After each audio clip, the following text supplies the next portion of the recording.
नवीकरणीय ऊर्जा के परंपरागत स्रोतों में मुख्यतः जीवाश्म ईंधन की खोज ने मानव इतिहास के विकास को एक नई दिशा दी। उल्लेखनीय है कि जीवाश्म ईंधन में कई सौ वर्षों तक पूरी दुनिया की ऊर्जा मांगों को पूरा करने की क्षमता है।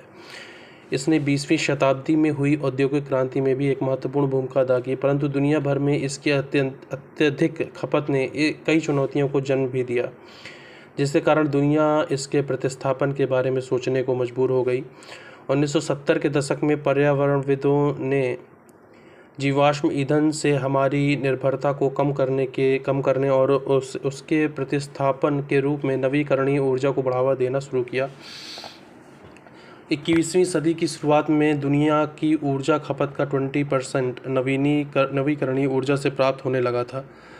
ध्यातव्य है कि पिछले कुछ वर्षों में भारत ने भी अपनी बिजली उत्पादन क्षमता का काफ़ी विस्तार किया है। विगत 3 वर्षों में नवीकरणीय स्रोतों से प्राप्त होने वाली ऊर्जा में लगभग 25% की वृद्धि हुई है। क्या होती है नवीकरणीय ऊर्जा? यह एक ऐसी ऊर्जा है जो प्राकृतिक स्रोतों पर निर्भर करती है। इसमें सौर ऊर्जा, भूतापीय ऊर्जा, पवन, ज्वार, जल और बायोमास के विभिन्न प्रकारों को शामिल किया जाता है। उल्लेखनीय है कि यह कभी भी समाप्त नहीं हो सकती और इसे लगातार नवीनीकृत किया जाता है। नवीकरणीय ऊर्जा संसाधन ऊर्जा के परंपरागत स्रोतों की अपेक्षा काफ़ी विस्तृत भूभाग में फैले हुए हैं और ये सभी देशों को काफ़ी आसानी से उपलब्ध हो सकते हैं। ये न केवल पर्यावरण के अनुकूल हैं, बल्कि इनके साथ कई प्रकार के आर्थिक लाभ भी जुड़े हुए हैं। इनमें निम्नलिखित को शामिल किया जाता है: वायु ऊर्जा, सौर ऊर्जा, हाइड्रो पावर, बायोमास, जियोथर्मल। नवीकरणीय ऊर्जा का महत्व हेडिंग है ये। नवीकरणीय ऊर्जा पर्यावरण के अनुकूल है। इसके अंतर्गत है यह ऊर्जा का एक स्वच्छ स्रोत है, अर्थात इसमें न्यूनतम या शून्य कार्बन और ग्रीन हाउस उत्सर्जन होता है, जबकि इसके विपरीत जीवाश्म ईंधन ग्रीन हाउस गैस और कार्बन डाइऑक्साइड का काफ़ी अधिक उत्सर्जन करते हैं, जो कि ग्लोबल वार्मिंग, जलवायु परिवर्तन और वायु की गुणवत्ता में गिरावट के लिए काफ़ी हद तक जिम्मेदार हैं। इसके अतिरिक्त जीवाश्म ईंधन वायुमंडल में सल्फर का भी उत्सर्जन करते हैं, जिसके प्रभाव से अम्लीय वर्षा होती है। नवीकरणीय ऊर्जा का उपयोग ऊर्जा के स्रोत के रूप में जीवाश्म ईंधन पर निर्भरता को काफ़ी कम करता है। अगला पॉइंट है ऊर्जा का स्थायी स्रोत। इसके अंतर्गत है नवीकरणीय संसाधनों से प्राप्त ऊर्जा को ऊर्जा का स्थायी स्रोत माना जाता है।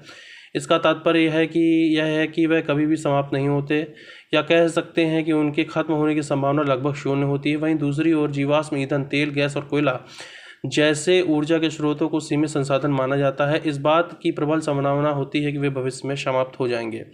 तीसरा हेडिंग है रोजगार सृजन में सहायक। नवीकरणीय ऊर्जा अन्य परंपरागत विकल्पों की अपेक्षा एक बेहतर और सस्ता स्रोत है। ध्यातव्य है कि जैसे जैसे विश्व में नवीकरणीय ऊर्जा का प्रचलन बढ़ता जा रहा है, नए और स्थायी रोजगारों का भी निर्माण होता जा रहा है।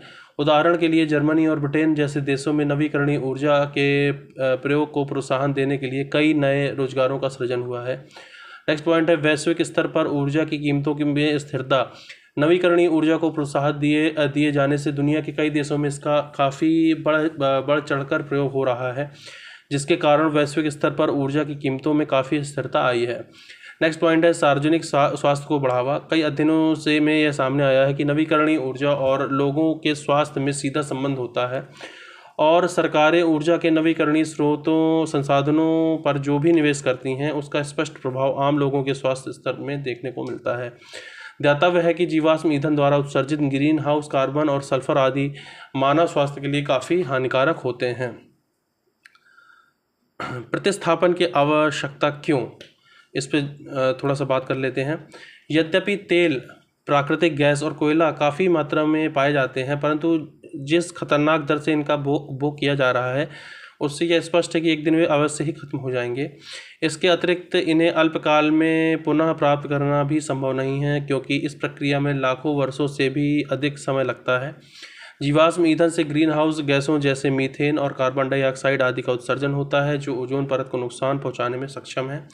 नेक्स्ट पॉइंट है जीवाश्म ईंधन के निष्कर्षण ने कुछ क्षेत्रों में पर्यावरण संतुलन को खतरे में डाल दिया है। इसके अलावा कोयला खनन ने कई खाद्यान्न श्रमिकों के जीवन को खतरे में डाल दिया है।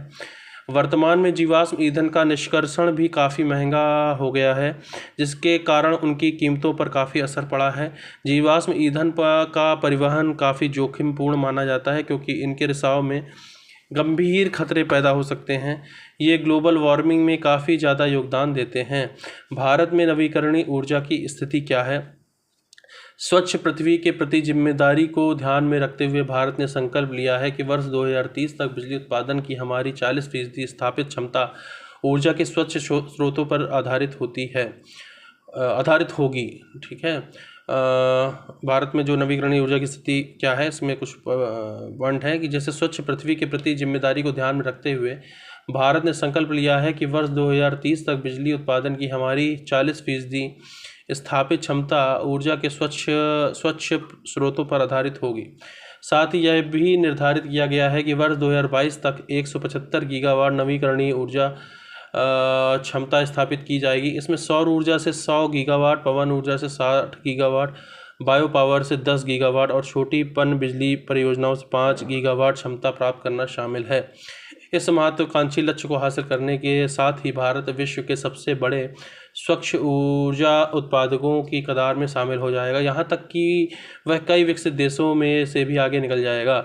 वर्ष 2018 में देश की कुल स्थापित क्षमता में तापीय ऊर्जा की 63.84%, नाभिकीय ऊर्जा की 1.95%, पन बिजली की 13.09% और नवीकरणीय ऊर्जा की 21.12% हिस्सेदारी थी। अब चुनौतियाँ क्या हैं?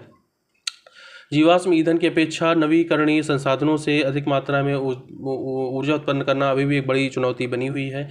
जीवाश्म ईंधन से आज भी बड़ी मात्रा में बिजली का उत्पादन हो रहा है, जो स्पष्ट रूप से यह दर्शाता है कि नवीकरणीय ऊर्जा अभी भी उतना सक्षम नहीं है कि वह पूरे देश की ऊर्जा आवश्यकता का पूरा कर सके।